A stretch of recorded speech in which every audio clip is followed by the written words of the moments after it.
Welcome to today's Ukraine war update for June 25, 2026.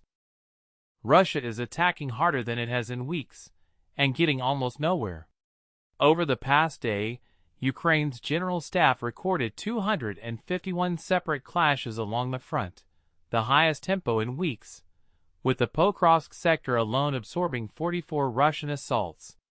On Monday, President Putin claimed his troops were close to capturing Kostiantynivka, a key fortress city in the Donbas. But the assessments on the ground tell a very different story.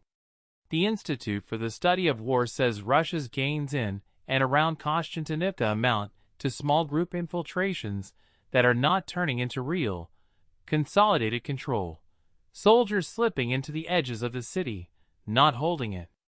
Step back, and the picture is starker still.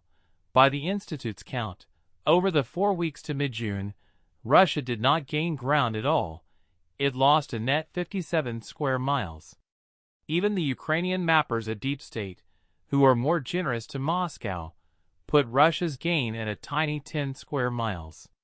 This is the paradox of the summer of 2026, the heaviest assaults of the year, for a front line that barely moves. 1,270 Russian soldiers killed in a day, and that daily toll is the truer measure of these assaults than any line on a map.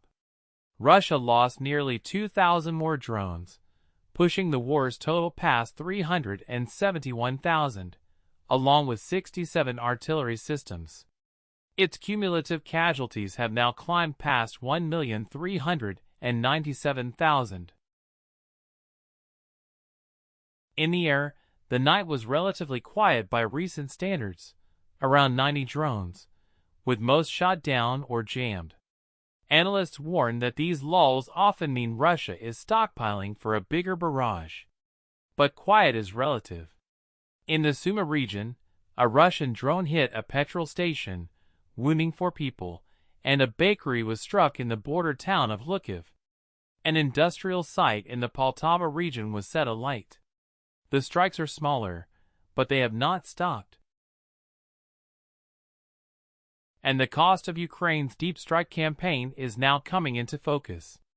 According to a Reuters report this week, the Moscow oil refinery, Gazprom Neft's plant on the southern edge of the capital, hit twice this month, may not return to full operation until 2027.